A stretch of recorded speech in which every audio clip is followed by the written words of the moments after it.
porque hoy en día si no tienes carácter no vas a ser nadie en la vida. Pasaba jugando, desperdiciando el tiempo en otras cosas, también cogí pues esa época en la que tú quieres fiesta, estar con tus amigos. Yo en la vida siento que uno debe de tener una profesión, un arte y la magia de conseguir el dinero.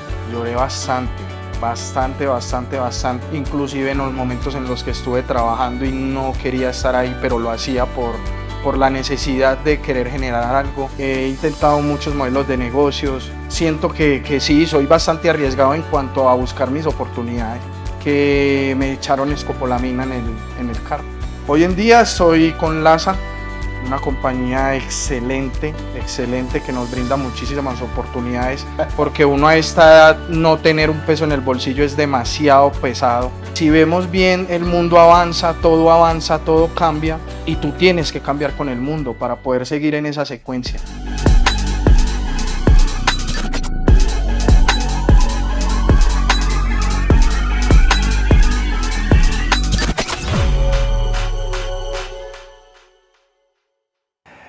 Hola, hola, bienvenidos a un nuevo episodio de Mentalidad de Campeones. Hoy tenemos el honor de contar con un invitado de lujo, una persona muy elocuente, feliz, divertida y alegre, Daniel González. ¿Qué más, Jengly? ¿Cómo estás? Encantado de estar aquí en este espacio. Para nosotros es un honor tenerlo aquí en Mentalidad de Campeones. Daniel, comencemos. Quiero que me digas quién eres el día de hoy. Hoy, ¿quién es Daniel González? Bueno, hoy en día Daniel González es una persona que superó muchas etapas en donde fueron difíciles y hoy en día también es una persona bastante agradecida por todos esos momentos que me hicieron mover de mi zona de confort para estar hoy donde estoy. Usted se preguntará, ¿por qué esa pregunta? Válgame la redundancia. Porque ya que nos comentaste eso, queremos conocerte desde lo más interno, desde lo más profundo de tu corazón. ¿Cómo fue tu niñez? Bueno, mi niñez fue en un pueblo en Urabá, se llama Chigorodó. Fue una niñez bonita, no como la de todos, porque en realidad pues estuve con problemas respiratorios al nacer. Entonces fue algo que me quitó pues muchos años de infancia, pero en realidad fue muy bonita. Esa infancia de pueblo, de jugar con tus amigos, de jugar con la tierra, de jugar casi que con la cuadra completa cuando no había pues tanta tecnología que hoy en día pues nos distrae mucho. Entonces recordar eso también es bastante bonito. Qué hermoso, porque me identifico con esa niñez. Yo también crecí sin tecnología, sin teléfonos y lo disfruté demasiado. Dani, ya nos adelantaste un poco, pero más allá de eso, ¿qué diferencia hay entre crecer en un pueblo y crecer en una ciudad? En realidad siento que cada persona se hace su entorno. En cuanto a oportunidades, sí hay muchas más oportunidades en la ciudad, aunque hay más peligros, ¿sí? Porque en un pueblo, pues, conoces a casi todas las personas, conoces con quién te estás relacionando, sea que tú ya hayas compartido con esa persona o te cuenten una experiencia de ella, y en la ciudad es un poco más complicado, porque hay personas que no vas a conocer, hay lugares que no estás acostumbrado a visitar, entonces es como esa la diferencia que yo noto allí de un pueblo y una ciudad. Mencionaste la palabra peligro. ¿A qué te refieres? En realidad, pues el peligro es en cuanto a tomar caminos que no son muy buenos, ¿cierto? Tomar pues el lado de drogas, de fiestas, tomar el lado de las personas pues que son dueños de lo ajeno, por decirlo así. Entonces siento que es más el peligro a eso, a que estás más expuesto a ese tipo de vida. Hablemos de esa enfermedad que nos comentaste. Bueno, eso fue una enfermedad bastante compleja porque yo era muy reducido de la respiración, mis pulmones pues no trabajaban al 100%, entonces necesitaba ayuda de aparatos pues para poder respirar. Básicamente no podía viajar por tierra, entonces era algo complicado también para mis padres en cuanto a la economía, porque cuando me iban a transportar acá a Medellín, que era donde me hacía los exámenes, solo era por medio de avión, no podía viajar por vía terrestre de ninguna manera porque me podía morir. Entonces, es ese riesgo y ese susto de que no puedes vivir abiertamente. Y en ese momento, viajar en avión, Sí, era en realidad costoso y bueno, eso se lo agradezco mucho a mis padres que en realidad eran unas personas y son unas personas bastante trabajadoras en realidad. ¿qué te han contado ellos sobre esos momentos?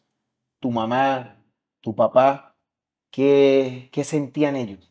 Bueno, ellos sentían un poco de tristeza porque en realidad yo mantenía más que todo acá en los hospitales de Medellín, Wow. no me veía mucho con ellos, más que todo conviví mucho con mi abuela, una tía que fue la que en un momento crucial me salvó la vida, por decirlo así.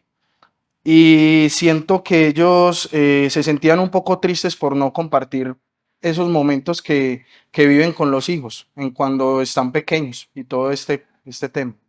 ¿Y por qué esa separación? ¿Por ellos estaban trabajando en el... Sí, básicamente por el trabajo, por temas de trabajo. Mi mamá es docente, entonces ella era docente de los colegios más importantes de allá del pueblo.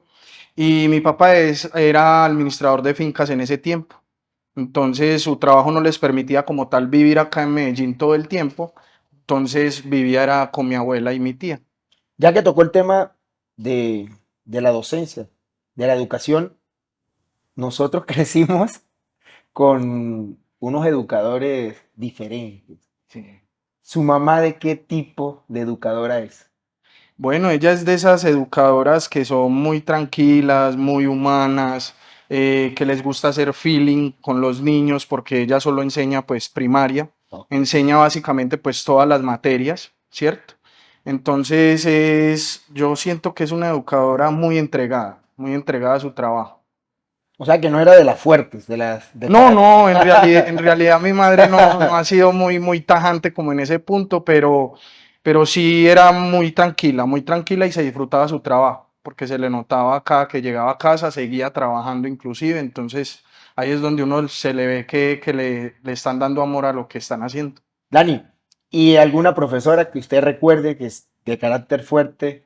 Sí, en realidad una que se llama Paula, ella, eso fue en un colegio acá de Medellín, La está viendo.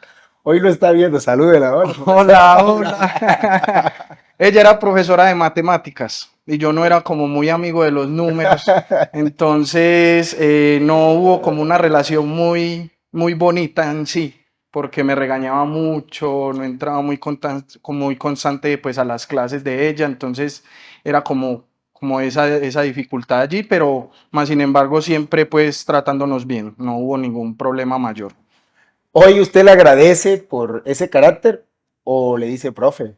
En realidad sí, y tenía muchísima razón, porque hoy en día si no tienes carácter no vas a ser nadie en la vida y te vas a ir basando tu vida en las decisiones de otras personas.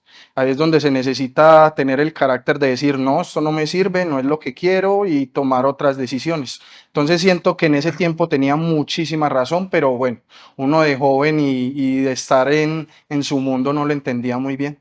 Ah, ok. ¿Cuál es la función de un administrador de finca para saber lo de tu padre? Claro que sí, mira, él manejaba pues la contabilidad como tal de la finca, manejaba también insumos, manejaba también los horarios de los trabajadores, todo este cuento, y mi papá era un administrador que se untaba las manos, por decirlo así, y también pues iba a sus hectáreas, caminaba, eso cortaba si le tocaba, entonces eran muy dedicados igual que mi madre. O sea, no era un administrador de oficina, sino de... De campo, Predicaba con el ejemplo. exacto. Predicaba con el ejemplo. Ajá. Daniel, ya que estamos en ese tema respecto a su padre, a su madre, en lo que ellos trabajaban, por allí me contaste que tu familia gastó muchísimo dinero en tu enfermedad. Debido a eso, eh, no sé si usar la palabra quiebra o no sé qué palabra usar sin que te suene feo o muy personal, pero ya me entiende un poco a lo que me refiero. ¿Nos puedes contar sobre eso? Sí, sí, mira, básicamente esa enfermedad es algo muy delicado porque tú tener que estar recibiendo una ayuda para poder respirar es algo que no se te puede pasar, no se te puede olvidar. Y para lo del tema del transporte es algo muy complejo para ese tiempo. Yo nací en el 95, entonces pues para ese tiempo volar en avión era un lujo prácticamente. Y en realidad eso afectó mucho tanto a mi madre como a mi padre en cuanto al tema económico, pero fue algo que fueron superando con inteligencia. Entonces eso les agradezco bastante también. Tu tía, que un día te sacó en un momento crítico al hospital, ¿cómo fue? ¿Cómo fue esa historia? Eso fue en la madrugada, inclusive ya todo el mundo pues estaba durmiendo, y yo me empecé a ahogar. De la nada me empecé a ahogar, me faltó la respiración y ella como estaba en pijama salió, cogió un taxi y bueno, y voló para el hospital. Gracias a Dios, donde ellos viven no es muy lejos al hospital, entonces fue un tramo muy corto. Y ella me cuenta que fue algo terrible, que ella sintió que yo me le estaba yendo en ese taxi, entonces ahí es compleja la historia. Guau. ¿Qué significa tu tía el día de hoy para ti?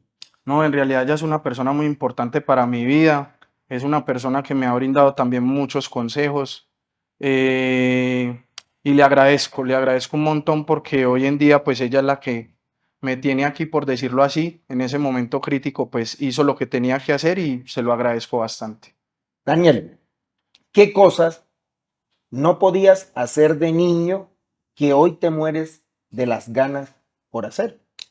Bueno, yo de niño no podía correr, no podía casi que salir de mi casa porque las vías no eran pavimentadas, Ok. entonces siempre era el polvo.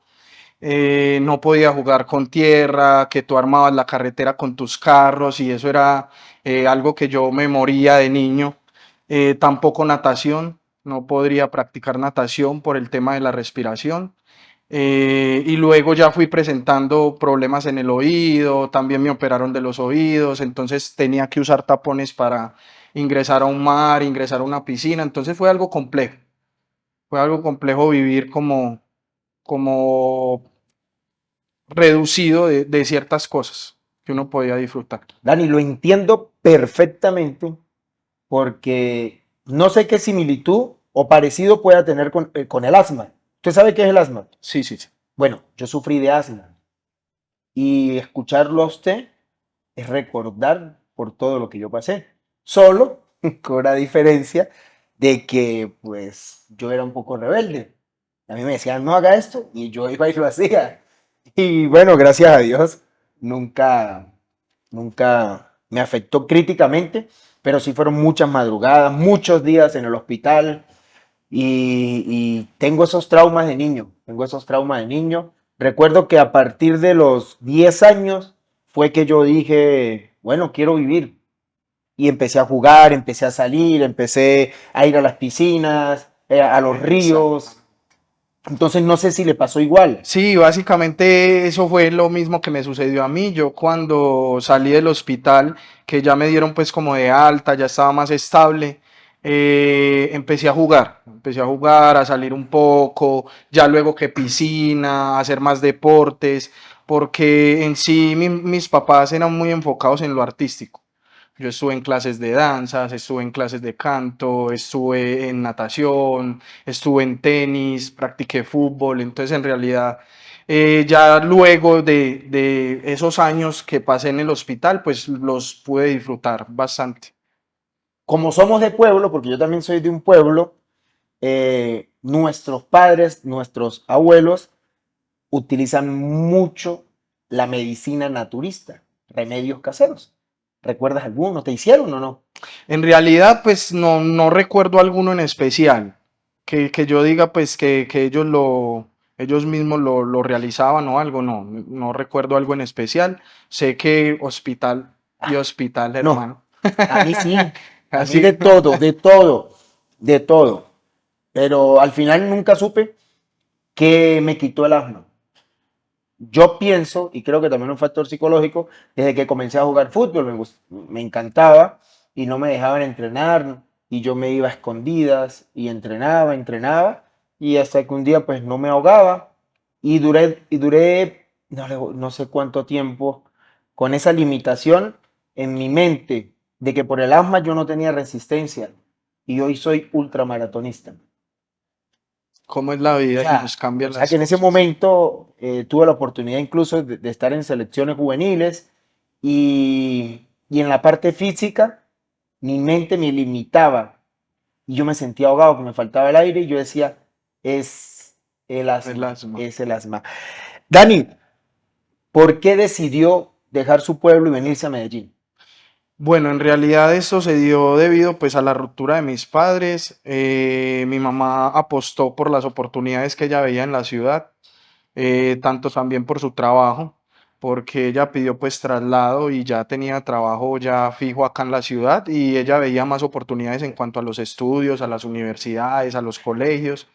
Y mi papá es alguien que le gusta mucho su vida en el pueblo. Entonces él dijo como que no, yo no estaré por allá y bueno, ya tomaron pues como la decisión de separar ahí esa vida. Y ese giro de 180 grados, ese cambio, ¿cómo fue? ¿A qué edad? Eso fue más o menos para los 14 años en promedio. Ya era un adolescente, o Sí, sea que sí, sí, tiene, sí. ya en su mente está todo. Ujú.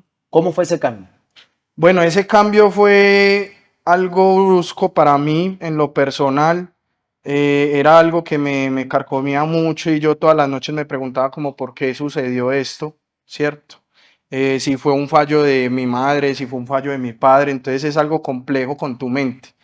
Pero en realidad a lo último, pues escuchamos ambas partes y pues cada uno tiene su razón, ¿cierto? Entonces, básicamente desde el perdón, yo decidí pues no meterme como en ese problema, ya que era como una relación de dos adultos y yo en esos momentos pues era un adolescente, no entendía muchas cosas. Entonces opté por obviar ese tema y bueno, tener una buena relación con los dos. Ajá, por usted ser adolescente, no entendía muchas cosas, pero también por estar en esa etapa, usted sintió culpa.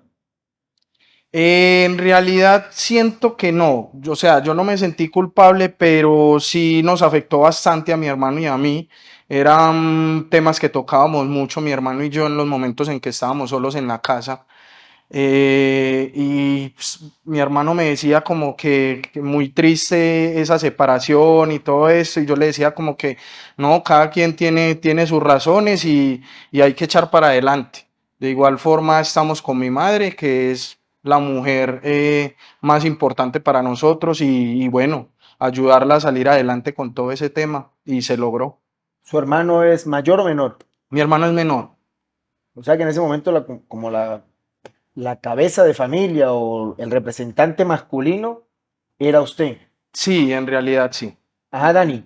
Y al ustedes venirse aquí a Medellín, ¿su papá se desentendió de ustedes? ¿O hubo comunicación, contacto, viajaban? ¿Cómo Bueno, fue ese tema? ya la comunicación no era tan constante por medio pues de la distancia, pero sí, sí tú teníamos comunicación, yo inclusive le conversaba a él muchas cosas, le comentaba también cosas que estaba viviendo y él me aconsejaba, como para tener ese consejo también de hombre, porque sí hay ciertos casos, no todos los consejos de una misma persona sirven para todo. Sí. Entonces, siento que tenía que tener esos dos panoramas de mi madre y mi padre y por eso tenía también comunicación con él.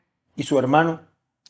Mi hermano sí es más alejado de todo esto, o sea, no es una persona de estarte llamando, de estarte preguntando cómo vas, cómo estás o de estarte contando algo. Él sí es más reservado como en ese tema. ¿Cuánto tiempo se llevan? 4 años. 4 años. Ujú. 4 años de diferencia. ¿Y la Sí. relación entre ustedes? No, la relación entre nosotros es excelente. Obviamente, pues en el tema de la infancia sí fue algo complejo, que se presentaban peleas por bobadas, como, Ah, ay, no no. quiero Ah, no. este juguete es mío, no lo toques. Problemitas así, pero de resto hemos tenido una excelente relación como hermanos. Si dos hermanos o primos no pelearon, no son familia. Eso es raro. Es Eso no real. existe en ninguna familia. Ujú. Dani, ¿cómo fue ese momento en el que te quedaste solo? ¿Cómo fue ese momento? Ese momento es algo complejo y me da hasta nostalgia recordarlo porque es un momento en el que tú estás muy mal en cuanto a lo económico, en cuanto a tu vida social, en cuanto contigo mismo. Entonces es algo fuerte y eran momentos en los que yo llegaba a mi habitación solo, sin contarle a nadie, sin desahogarme con nadie y me daba palo, como se dice por ahí, y criticaba muchas cosas, cómo pensaba, el que estaba haciendo, lugares que visitaba, dónde iba, cómo estaba desaprovechando mi tiempo. Entonces, ese momento, la verdad, es duro recordarlo. ¿A qué edad fue esa etapa? Ese momento fue más o menos para los 16, de 16 a 19 años, fue como esos años en los que yo me pasaba cuestionándome y cambiando muchas cosas. ¿En qué? ¿En qué usted utilizó una palabra muy típica de aquí, la voy a repetir. ¿En qué usted se daba palo? En cuanto a lo que hacía con mi tiempo, yo era una persona que antes no aprovechaba mucho los tiempos, pasaba jugando, desperdiciando el tiempo en otras cosas. También cogí pues esa época en la que tú quieres fiesta, estar con tus amigos, estar saliendo. Entonces eso es algo que te quita mucho referente a lo que tú quieres ser en un futuro. O sea, que hacía algo y se arrepentía, hacía algo y se arrepentía. Sí, sí, en realidad no porque hacía pues cosas muy malas, sino como en el tiempo. Me voy más al tiempo que estaba perdiendo yo ahí. Pero ¿cómo sabía usted que estaba perdiendo el tiempo y luego se divertía? O sea, por lo menos como yo sé que estoy perdiendo el tiempo, pero me estoy divirtiendo si cuando somos adolescentes o estamos en esa etapa, uno dice, "Wow, estoy viviendo, Sí, me estoy comiendo la vida". básicamente yo siento que me faltaba mucho criterio. Me faltaba mucho criterio y mucha personalidad, porque yo era una persona muy llevadera. O sea, a mí mis amigos me decían, ven, vamos a esto, vamos a este paseo, vamos aquí, vamos allá, y yo salía corriendo y luego de hacer el plan de ya estar en mi casa era que me daba palo. Entonces ahí es donde yo decía como, o sea, yo sé lo que tengo que hacer y no lo estoy haciendo. ¿Estudiaba o ya no, o no Sí, estudiaba? sí, yo estudié varias cosas, estudié diseño industrial en el ITM, estudié diseño gráfico en el Pascual Bravo, hice un curso de barbería también profesional en la Mariela. En realidad tomé varios cursos de inglés también, pero muchos de esos cursos pues no los finalicé. Y de la preparación académica, de los cursos, de lo que estudió, ¿alguna la ejerció? ¿Ejerció algo? Sí, yo inclusive estudié técnica en procedimientos administrativos Ujú. y es algo que ejercí en un tiempo en Emermédica, una empresa de salud en donde fui auxiliar administrativo por un tiempo. ¿Y barbero? La barbería también la ejercí por 2 años. Sí, Sí, eso fue algo muy caótico porque era algo a lo que yo no estaba acostumbrado y era algo nuevo, pero yo en la vida siento que uno debe de tener una profesión, un arte y la magia de conseguir el dinero, ¿cierto? Porque tú con una profesión te puedes salvar en cualquier parte del mundo y con un arte también puedes hacer dinero en cualquier parte del mundo.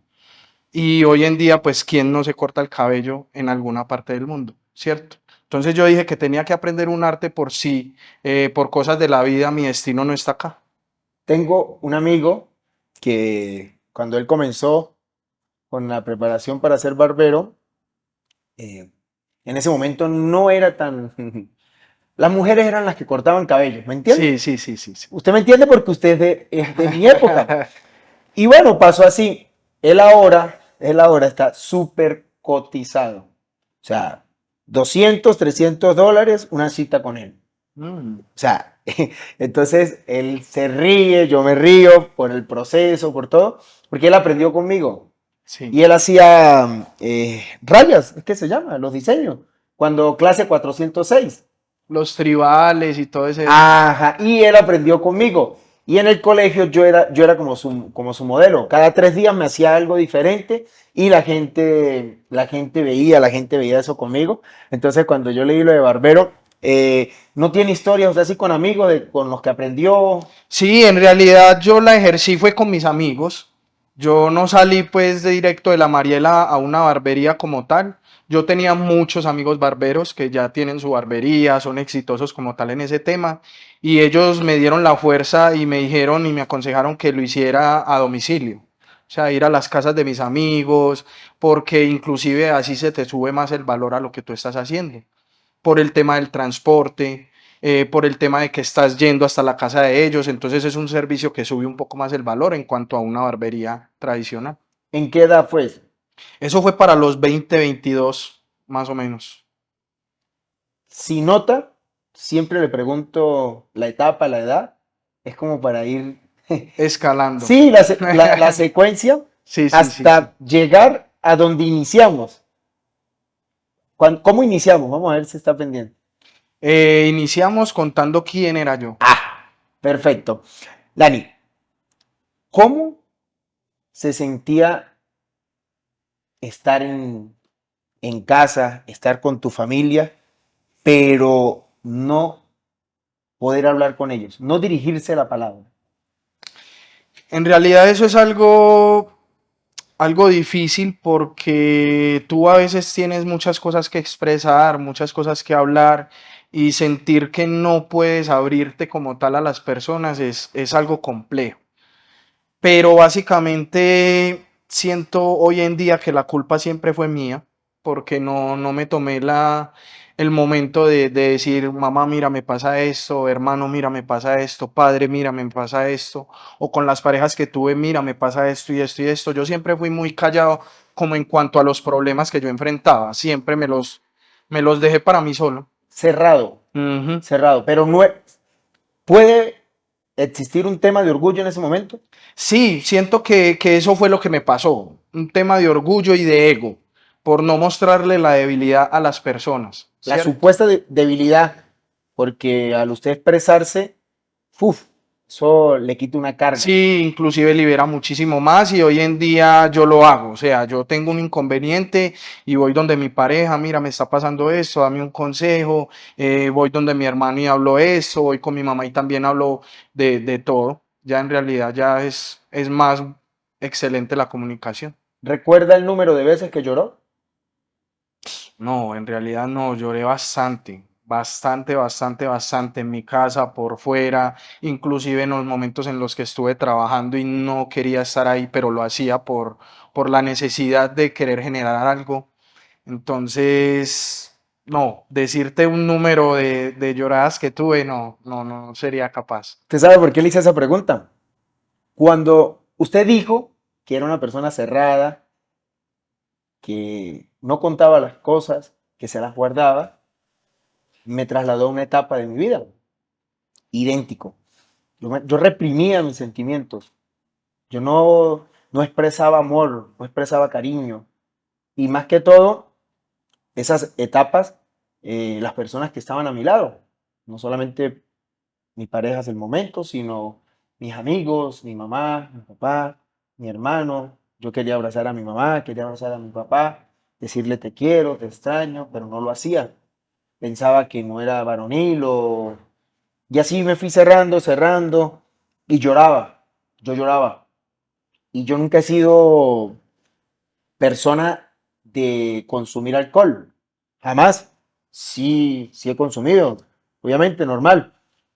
Y una vez al año o 2 veces al año buscaba alguna excusa para beber, para Sí, tomar. Yo buscaba esa excusa. Le estoy contando esto por si usted lo vivió. Y, y cuando yo tomaba, uf, yo duraba hasta 2, 3 horas llorando. Sin motivo, lloraba, lloraba, lloraba. Al otro día me despertaba como un hombre nuevo, como que pesaba menos, caminaba más liviano y era que me desahogaba, que era que me desahogaba. Entonces, muchas personas se encierran en eso y de ahí nace depresión. exactamente. ¿Usted sufrió depresión? No, yo siento que no, llegué pues al punto de estar en la depresión, sí lloraba mucho, me cuestionaba mucho, pero en el punto de pensar otras cosas más allá o problemas más graves, no, en realidad no. Porque nosotros somos de pueblo, somos diferentes y creo que por eso y no sabíamos qué era la depresión. O tal vez sí la tuvimos y no supimos. Sí, Sí, sí, pudo haber sido eso también. sí, Dani, sí, sí. Porque hoy en día todo el mundo sabe qué es eso. Nosotros no. Ujú. Nosotros no sabíamos qué era depresión. Para nosotros depresión era en ese momento estaba la moda de los que se cortaban. Los emo, los Los emo. emo.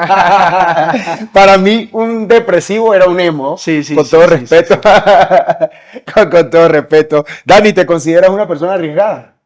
Sí, me considero bastante arriesgado. Soy una persona que ha intentado darle al palo, como se dice por ahí, por muchos lados, por muchos lados. He intentado muchos modelos de negocios, he vendido cuadros personalizados, hasta ahorita en la actualidad vendo accesorios, también estuve en el tema de venta de celulares, he trabajado en transporte escolar, he sido barbero, he hecho domicilios, he trabajado como InDrive, entonces siento que sí, soy bastante arriesgado en cuanto a buscar mis oportunidades. ¿De dónde viene ese impulso? Yo siento que de mi madre y mi padre que son tan trabajadores, ellos nunca en realidad han parado, ambos le dan parejo pues como tal a su trabajo, entonces siento que de ahí viene esa pujanza.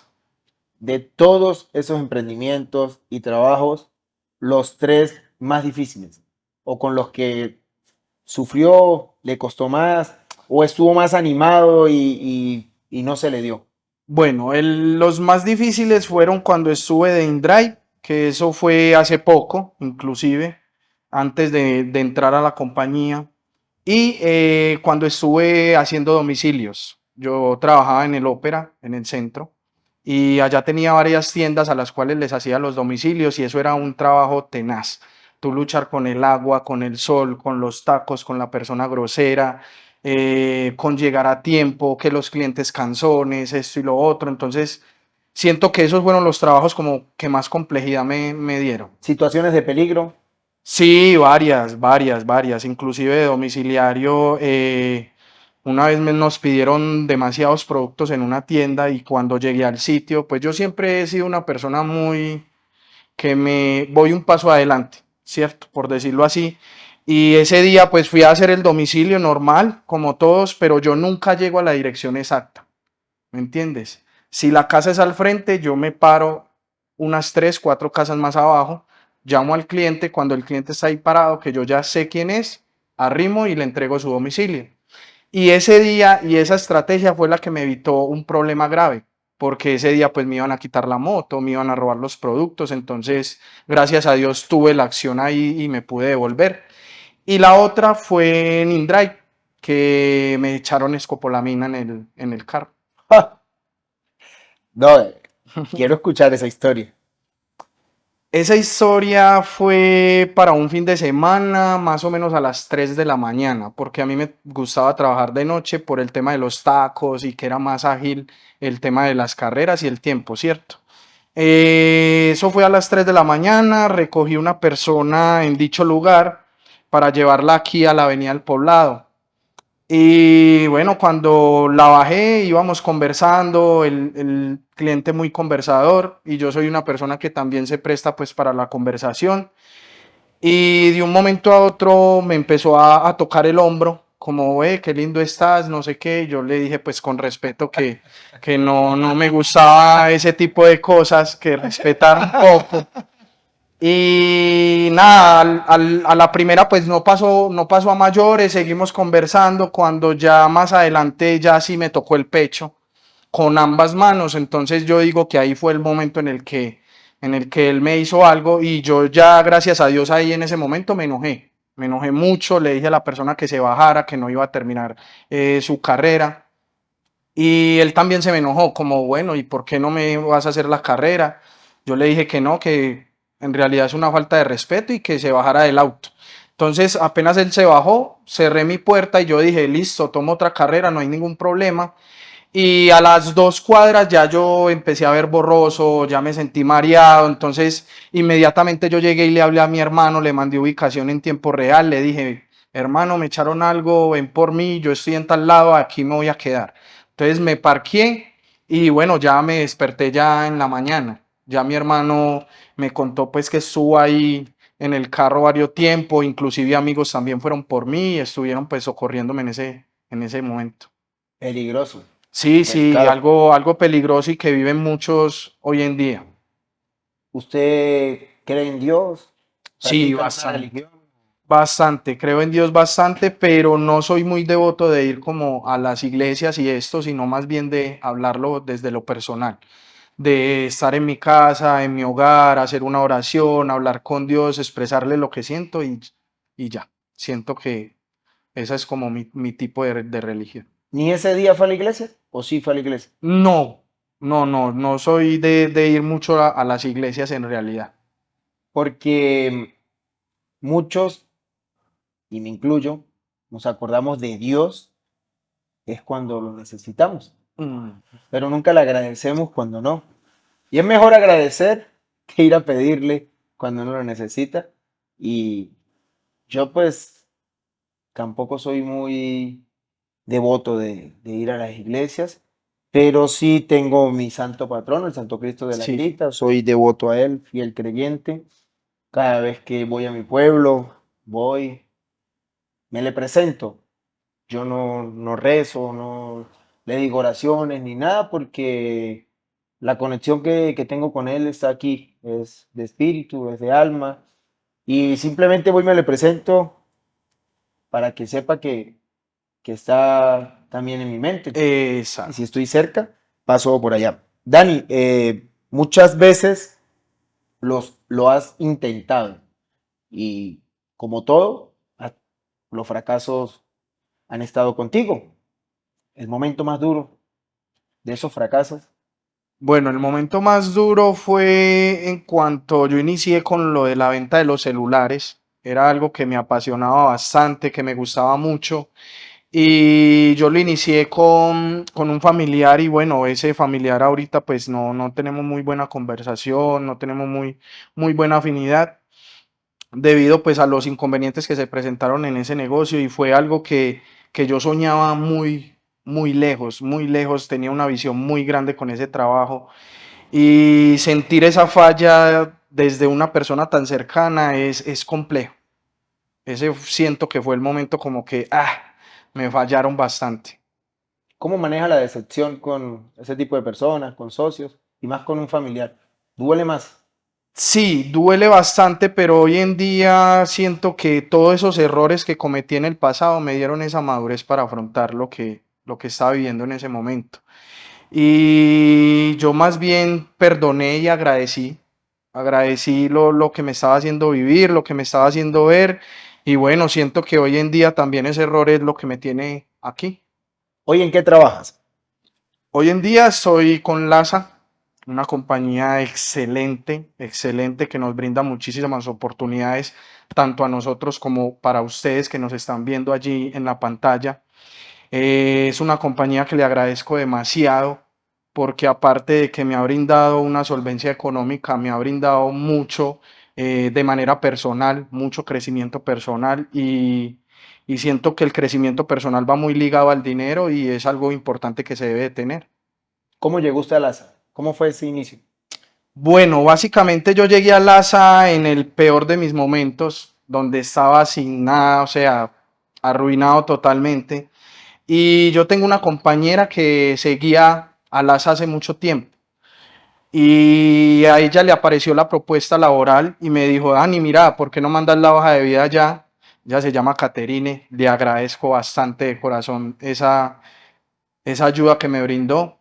Y bueno, me envió la propuesta y yo dije, no, pues no es nada de mi campo porque en realidad pues no tenía como mucha afinidad con lo financiero. Y me dije, no, vamos a intentarlo. Si Dios me mandó esta persona que no, con la cual no converso todos los días, todo el día, y ella se tomó el tiempo de enviármela, pues yo no voy a hacer caso omiso a eso. Envié mi hoja de vida y bueno, hoy en día pasamos todas las pruebas y estamos aquí, gracias a Dios. En ese momento, ¿cómo era tu situación económica y qué vistes en LASA Global que te hizo tomar la decisión para quedarte y trabajar con ellos? En realidad, mi situación financiera era pésima, pésima, pésima, no cargaba ni siquiera 2.000 para un refresco, entonces ya te imaginarás pues cómo me sentía en ese tiempo, porque uno a esta edad no tener un peso en el bolsillo es demasiado pesado. Y yo vi en LASA la oportunidad fue porque te da una educación financiera muy importante y siento que la educación financiera uno la debe tener en todos los aspectos, ¿sí? En cuando tú cómo vas a comprar un chicle, dónde lo vas a comprar, en qué momento lo vas a comprar, qué vas a hacer con ese chicle, si ese chicle te va a dar más dinero, si te lo vas a gastar en algo diferente. Entonces, me fui más que todo por eso, por la educación financiera que brinda la compañía. Dale, asesor financiero, tienes un spa. Ahorita nos cuenta sobre el spa. Venta de accesorios de teléfono. ¿Cómo divides tu tiempo? O sea, ¿cómo haces para atacar tantos frentes en un mundo donde no tenemos tiempo? Bueno, básicamente allí el tiempo va ligado a esas personas que me han brindado su apoyo. Mi pareja, mi hermano, que son las personas con las que hoy en día pues hago como esa sociedad en cuanto a los proyectos. Mi hermano es una persona que es muy dedicada también, es muy juiciosa en su trabajo y me ayuda mucho con esa labor de la venta de accesorios. Yo lo hago de manera virtual, no tengo pues como un local físico en sí, pero lo hago de manera virtual y bueno, yo soy el que me comunico con los clientes ya que trabajo desde el celular también me permite mucho hacer esta actividad. Entonces yo cuadro como tal los productos, como es la guía y le envío todo a mi hermano y bueno, ya él se encarga de entregar cada producto allí. Con tu hermano trabajas en... Con mi hermano trabajo el tema de los accesorios y con ¿Y mi pareja el proyecto del spa. cómo es trabajar con tu pareja? ¿Cuál es el secreto? En realidad yo siento que el secreto es disfrutarse el proceso, entender que montar un proyecto de esta magnitud no es nada fácil, es bastante complejo. Van a haber momentos en los que ella va a tener muchos alientos, yo voy a estar malo, en los momentos en que ella esté mal y yo esté muy feliz. Entonces ahí es donde se forman como esas discusiones, pero en realidad, cuando uno ya ha tenido varias experiencias con negocios, uno aprende cómo a manejar esas situaciones. Y ella es la que está al frente, en realidad, ella es la que está al frente la mayoría del tiempo, la que le mete toda la energía, toda la actitud. Y yo estoy ahí apoyándola, apoyándola en los momentos en los que ella se siente que no está avanzando, dándole como ese empujón, vamos que sí se puede, vamos que sí se puede. Y hasta ahorita pues va todo muy bien, gracias a Dios. ¿En qué estás invirtiendo tu tiempo? Tu tiempo no, perdón, tu dinero en este momento. Bueno, mi dinero en estos momentos, básicamente, ahorita es que estoy empezando a proyectarme ya para vivir con mi pareja, para tener un hogar. También me estoy proyectando a varias inversiones, algunas cositas por allí, unos secretos que tengo planeados y también invirtiéndolo en mi familia, saliendo con mi madre, compartiendo con mi hermano, regalando, también compartiendo mucho con mi pareja, ya momentos más importantes con mis amigos, ya los amigos son más seleccionados, ya no es un círculo tan amplio, entonces me permite como tal disfrutar con ellos también momentos en los que uno también necesita como ese descanso y salir un poco de la rutina. Entonces, siento que estoy haciendo una buena inversión. Ya ahorita sal de deudas. Entonces, eso era como lo primordial y lo que hice iniciando en esta compañía. Pagué todas mis deudas, al de todo. Y ya estoy empezando entonces a proyectarme ya más a futuro. Antes tenías miedo a tus visiones. Con eso, ¿qué consejo le puedes dar a esas personas que tienen miedo de invertir, que tienen miedo de perder su dinero y lo guardan de una forma tradicional, digámoslo, debajo del colchón, como dice la abuelita? Ok, bueno, mira, yo hoy en día pienso que lo tradicional es bueno hasta cierto punto, porque si vemos bien, el mundo avanza, todo cambia, y tú tienes que cambiar con el mundo para poder seguir en esa secuencia, ¿cierto? Entonces siento que el temor es porque para muchos es algo desconocido, el tema de las inversiones, pero es algo muy importante y que se tienen que dar la oportunidad de conocer. En realidad es algo interesante que te brinda un crecimiento a ese capital que tú tienes y es algo muy bueno para tu vida porque te va a permitir hacer otras cosas, es un ingreso extra, aparte de que tú estás trabajando, no tienes que invertirle tanto tiempo al tema de la inversión, entonces es algo que te permite planear muchas cosas con eso. Dani, si hoy tuvieras solo $100, más nada, $100, ¿cómo lo trabajarías? ¿En qué lo inviertes? Bueno, hoy en día conociendo como tal la compañía brinda mucha oportunidad, entonces yo me abriría un portafolio, por decirlo así, portafolio de inversión, lo haría con un interés compuesto que me genere un crecimiento del capital paulatinamente. Y básicamente ya cuando termine el tiempo del portafolio, pues destinar una parte para mis negocios, accesorios, comprar un lotecito de estuches, de vidrios, que es como lo más económico con lo que puedes iniciar. Y así me iría por el rumbo del crecimiento. Conociéndote hoy en día, ¿qué diferencia? ¿Qué hubiese hecho el Dani que fracasó, que siempre perdió, que no tenía ese conocimiento financiero porque no tenía la educación en ese momento o el respaldo como una compañía a la que perteneces? ¿Qué hubiese hecho ese Dani? Ese Dani de ese tiempo yo creo que si los hubiera disfrutado. Se los hubiera disfrutado, siento que tomaría el lado de un paseo, de una fiesta, siento que me iría más bien por ese lado porque yo mis problemas los obviaba así, me olvidaba de ellos desde ese punto. Dani, usted me contó personalmente que te gusta el baile, el canto. Cuéntanos un poco sobre eso. Sí, yo soy una persona muy activa en cuanto al artístico.